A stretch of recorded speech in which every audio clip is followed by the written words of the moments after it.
Filmmaking at any level costs money, but it doesn't have to cost millions. The size of your ideas is almost always going to be bigger than the size of your wallet. But today, there are more creative solutions to the dreaded budget problem than ever. In this series, we look at how you can most effectively make a small-scale movie with large-scale ambitions. This is Low Budget Filmmaking, Episode 2, Production. For all things filmmaking, subscribe to Studio Binder and enable notifications. Let the scrappiness begin. They're making a mockery out of my words, man. This whole thing has turned into a theatrical mockery. Do you understand that, Mike? No. Well, you will. At its core, the production stage of low-budget filmmaking has many similarities to the production stage at any level.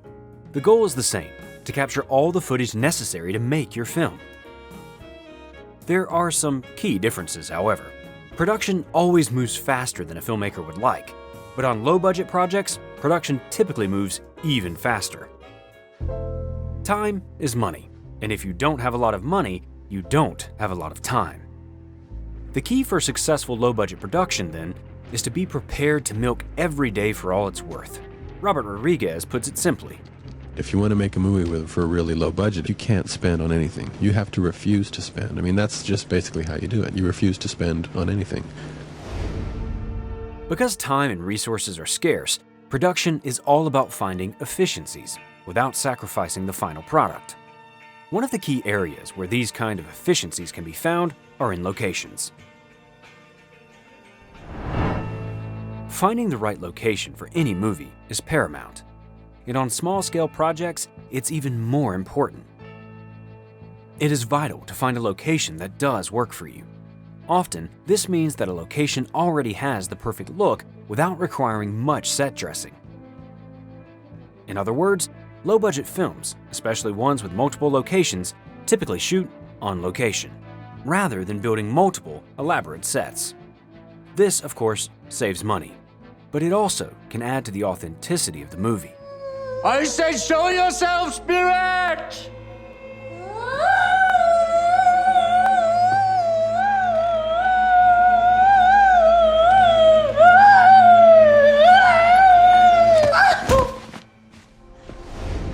Sean Baker explains his thoughts on a particularly recognizable location in Tangerine.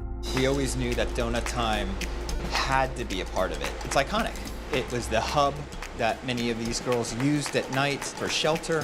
We didn't want to fake this at a donut shop on the other side of town. I actually told my producers, if we don't get Donut Time, I'm not interested in making the film. I'm not doing this. I'm out of here, because you know, I told you. I already told you. But shooting on location doesn't necessarily mean shooting for free. Typically, a location permit is required, especially when shooting in a heavily trafficked area, a well-known monument, or in a city with lots of productions like New York or LA. For more on film permitting, check out our video on the subject. We don't have a permit. Run!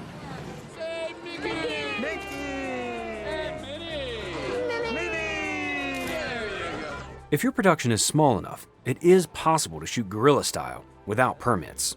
This can save money, but it should be noted that it can open up a set to multiple liabilities like fines and legal action.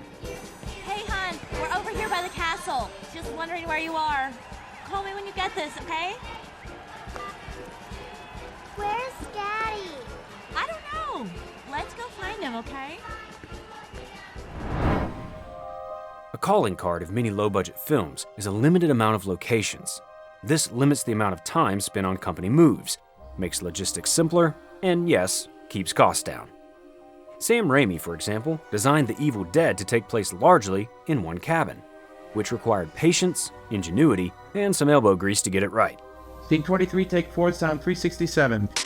90% of the picture takes place in the cabin, so we finally did find a place. It was an old place in this little valley surrounded by miles of woods near Morristown, Tennessee. This area had been used as grazing land.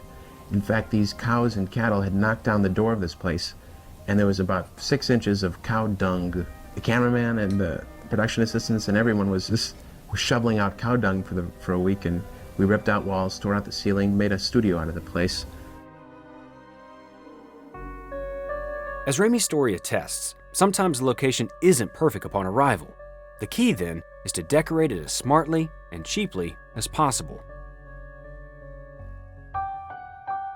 During the shoot for Halloween, John Carpenter and his team needed to simulate that it was autumn, so they used artificial leaves to sprinkle on lawns for the outdoor scenes.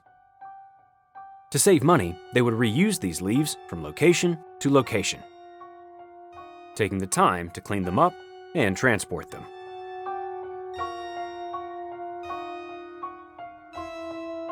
Productions can also save money through equipment choices. Equipment can easily become the most expensive element of a low-budget film's production. Cast and crew may be friends working for little or no money, and the location may be a family friend's house, but equipment is harder to cut corners on. I'll be right there. I got the perfect blankets, man. I just found them. That camera will be silent. That doesn't mean equipment needs to balloon your budget, however. Before trying to source all the most state-of-the-art bells and whistles for your project, take the time to do research into what you actually need to tell your story. Do you need to shoot on an ARRI? Or do you just want to? You write women well. Oh, you think so? Yeah, they're not hothouse flowers. Thank you. This means having in-depth conversations with your director of photography, and often your gaffer as well. Describe your vision and get a sense from them what will be possible with what equipment. Today, saving money on equipment doesn't necessarily mean creating a low-budget looking final product. Gareth Edwards, for example, shot his sci-fi epic on a Sony FX3, a prosumer camera that cost less than $4,000. The FX3's low cost allowed him to have several on standby on set, making for quicker setup times.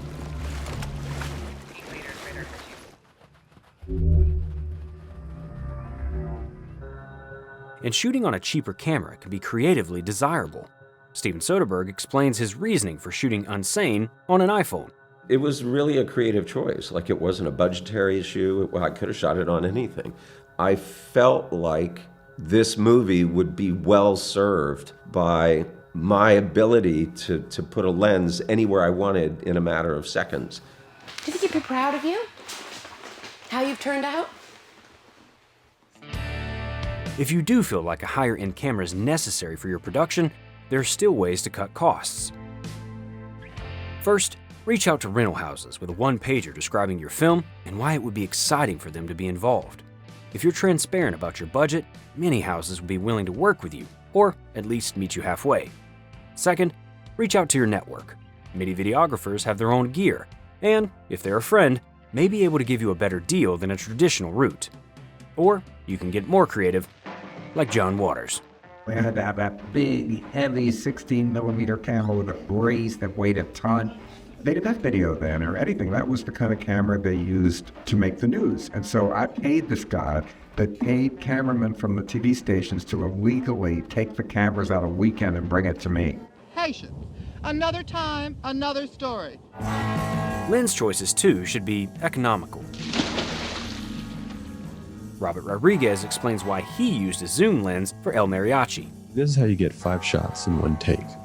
Basically, I shoot his first line of dialogue here in the wide, then I zoom in for his second line, which is a little more threatening, zoom back out to get this wide shot of the guitar case going up. And I'm doing this because I wanted to make it look like I've shot this all day with different lens sizes. Lights are also a large budgetary consideration and are affected by the camera you choose. If you have a camera that shoots well in low light, like a Sony Venice for example, you may not have to spend as much on lights for night shoots. Whereas if you're shooting on film, you'll likely need to spend more on more powerful lights. There are always creative ways to get around lighting limitations. Halloween took this scrappiness to the next level. Producer and co-writer Deborah Hill describes the lighting approach in the film's opening oneer. While we were up there shooting that scene, downstairs all the electricians and grips were running around crazy trying to reset the lights for when we turned around and came back through the house. Of course, all of these equipment choices will heavily affect your film's cinematography. There is no one way to pull off great low-budget cinematography, but often it uses its monetary limitations as creative fodder, not compromise. And typically, it starts with extensive planning. With limited time on set, a director and their DP will likely want to have detailed shot lists, so they aren't wasting time deciding on coverage during the shoot.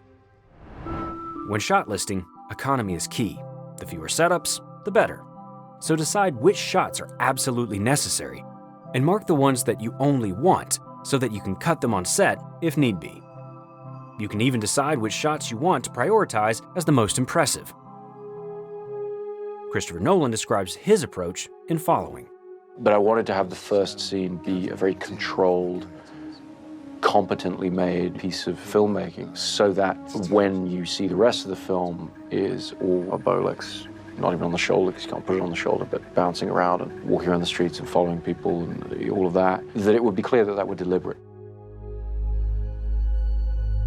You can also use equipment limitations to your advantage. For the creator, Edwards and his team leaned into the lightweight nature of the FX3 and shot much of the film in long, handheld takes. As for lighting, arguably the most effective way to light a scene with limited resources is by using natural light. Naturalistic lighting can have stunning, professional-looking final results, as can be seen in movies like The Rider. Though using natural light doesn't mean you have to have naturalistic lighting. Nolan describes how he created stylized visuals for following. So I would take a basic lighted kit with 3 redheads. On a big day, we'd have a blonde in a case. We'd light the whole set with 3 or 4 lights and do it very quickly. We'd look at the natural lighting, the situation we were in, and then you'd try and just enhance that or exaggerate that to the degree you needed to get the correct exposure as the actors move around the room. But if you look at following with a mind to this, you'll see that everybody basically stands by the windows the whole time.